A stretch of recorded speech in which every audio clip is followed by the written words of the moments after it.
Literally दोस्तों, मैं train में हूँ और आपके लिए ये वीडियो लेके आया हूँ। दोस्तों, आज की इस वीडियो में हम डिस्कस करने वाले हैं एमए हिंदी साहित्य का 2025 का पेपर 3, जिसका नाम है साहित्य शास्त्र, जिसके अंतर्गत हम भारतीय एवं पाश्चात्य काव्य शास्त्र को और उसके साहित्य शास्त्र को समझेंगे। तो आइए दोस्तों, इस पेपर को डिस्कस करते हैं। मैं ट्रेन में हूँ, इसकी यदि आपको झलकियाँ देखनी है तो मैं आपको थोड़ा सा दिखा सकता हूँ। यहाँ पे एक मेरे पास ऑप्शन रहता है, नहीं रहने दो भाई, उस पर काहे को अपन टाइम बर्बाद करे। तो यहाँ पे दोस्तों आपके पेपर का नाम है साहित्य शास्त्र, ठीक है। पेपर 3 है ये आपका। और अब आप बात करते हैं आपके पहले क्वेश्चन की। तो ये जो आपके पहले क्वेश्चन है, ठीक है, ये आंतरिक विकल्प वाले क्वेश्चन है, यानी कि इनमें अथवा वाला क्वेश्चन भी दिया गया है। तो इन दोनों में से कोई एक आपको करना था। जैसे हिंदी उपन्यास की विकास यात्रा का विस्तार पूर्वक विवेचन कीजिए। हिंदी कहानी के विकास का विवेचन करते हुए कहानी एवं उपन्यास के मध्य अंतर स्पष्ट कीजिए। आत्मकथा और रेखा चित्र में अंतर स्पष्ट कीजिए। और इसके अथवा में था संस्मरण किसे कहते हैं, स्पष्ट कीजिए। अगला क्वेश्चन था एकांकी के तत्वों का विवेचन कीजिए, या इसके अथवा में था महाकाव्य और खंड काव्य को परिभाषित कीजिए। ये इसके अथवा में आया था। नेक्स्ट क्वेश्चन था रिपोदाच किसे कहते हैं, स्पष्ट कीजिए।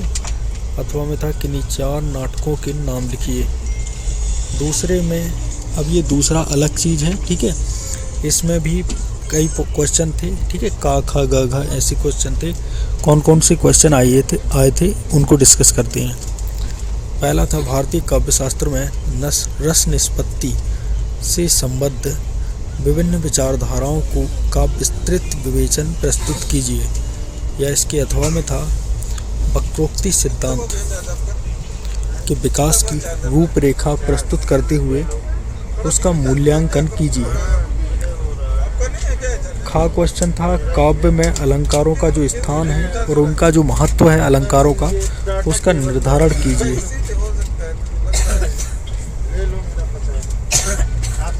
और इसी के अथवा में जो क्वेश्चन था वो ये था कि शब्द शक्तियाँ अलंकारों के मध्य अंतः संबंध पर प्रकाश डालिए।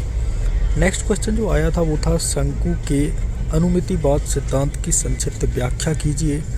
और इसके अथवा में जो क्वेश्चन था उसको भी हम समझ लेते हैं। इसके अथवा में जो क्वेश्चन था वो था अभिनव गुप्त, उनके जो अभिव्यक्तिवाद है उसकी व्याख्या करने के लिए आई थी। तो आपको या तो शंकु के आपको अनुमिति जो बात है उसके सिद्धांत की संक्षिप्त व्याख्या करनी थी, या फिर अनुभव जो अभिनव गुप्त हैं उनके अभिव्यक्तिवाद की, ठीक है। अनुमितिवाद अलग है, अभिव्यक्तिवाद अलग है। तो इन दोनों की आपको इनमें से किसी एक की व्याख्या करनी थी, ठीक है। नेक्स्ट क्वेश्चन आया था वक्रोक्ति काव्य जीवितम, यह किसकी उक्ति है, मतलब ये किसने कहा है कि वक्रोक्ति काव्यम जीवितम, ठीक है। ये आपको बताना था पूरा डिटेल में।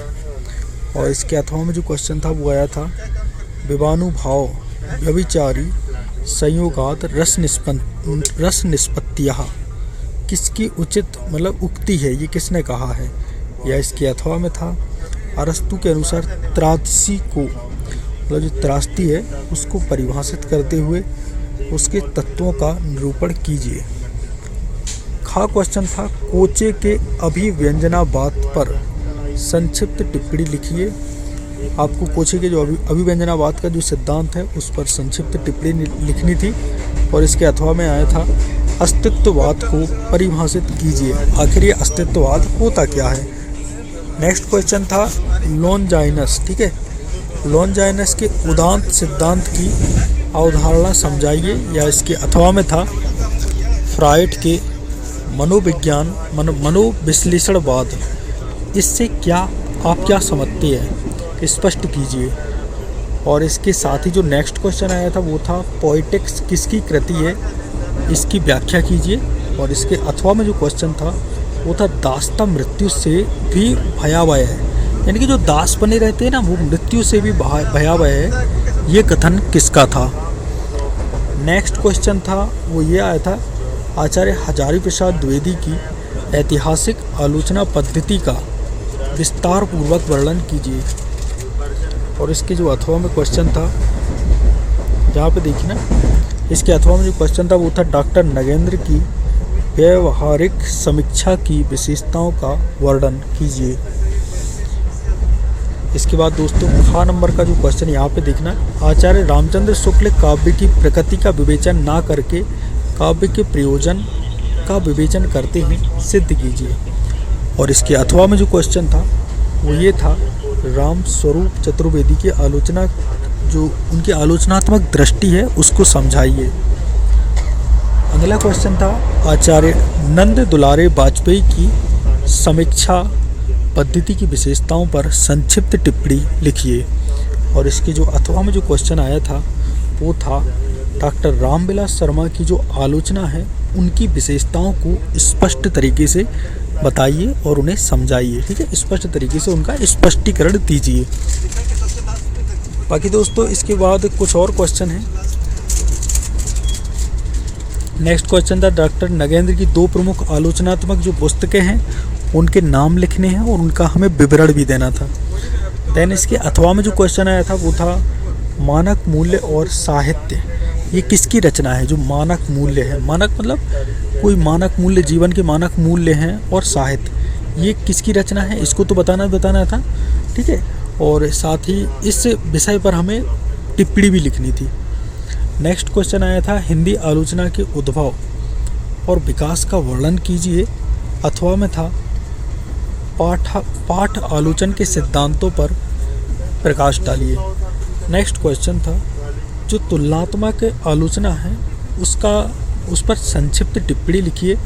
और इसके अथवा में था, मनोविज्ञान आलोचना से आप क्या समझते हैं, स्पष्ट कीजिए। तो यहाँ पे दोस्तों कुछ और क्वेश्चन है, आई थिंक यहाँ पे क्वेश्चन समाप्त होते हैं, ये क्वेश्चन और रह गए। ठीक है, जैसे नई समीक्षा पर टिप्पणी लिखिए, इसके अथवा में आया था, ऐतिहासिक आलोचना की विवेचना कीजिए। नेक्स्ट क्वेश्चन है, मनोवैज्ञानिक आलोचना की साहित्य समीक्षा में कोई 2 उपयोगिताएं बताइए। और इसकी जो अथवा में अंतिम क्वेश्चन आया था वो था, प्रभाववादी जो आलोचना है उसके 2 प्रमुख आलोचकों के नाम लिखिए। तो दोस्तों डेडिकेशन देख रहे हो मेरा, अभी मैं ट्रेन में हूँ, आई एम इन ट्रेन। ठीक है, मैं लेफ्ट हैंड से लिख रहा हूँ, अभी देखो मैं ट्रेन में हूँ और मैंने ट्रेन में भी आपके लिए ये वीडियो प्रोवाइड किया है। ठीक है, और उसके पीछे की जो आवाज़ है खटखट की वो आपको सुनाई दे रही होंगी। ठीक है, तो दोस्तों यहाँ पे मैं आप लोगों को ये बताना वाला हूँ, एमए हिंदी साहित्य में मुझसे बेहतर तैयारी, अभी तो भाई मुझसे बेहतर तैयारी कई लोग करवा रहे हैं। ठीक है, मैं अपनी बड़वाई नहीं करूँगा। बाकी दोस्तों आपको करना ये है, आपको यदि चाहिए इन जो भी मैंने क्वेश्चन बताए हैं आपके पेपर 3 के, इन सभी के आंसर के साथ एक थ्योरिकल, पेपर 3 का थ्योरिकल वीडियो चाहिए तो कमेंट करो, आपके लिए वीडियो ज़रूर आएगा। तो मिलते हैं एक और नए वीडियो के साथ, तब तक के लिए जय सिया राम।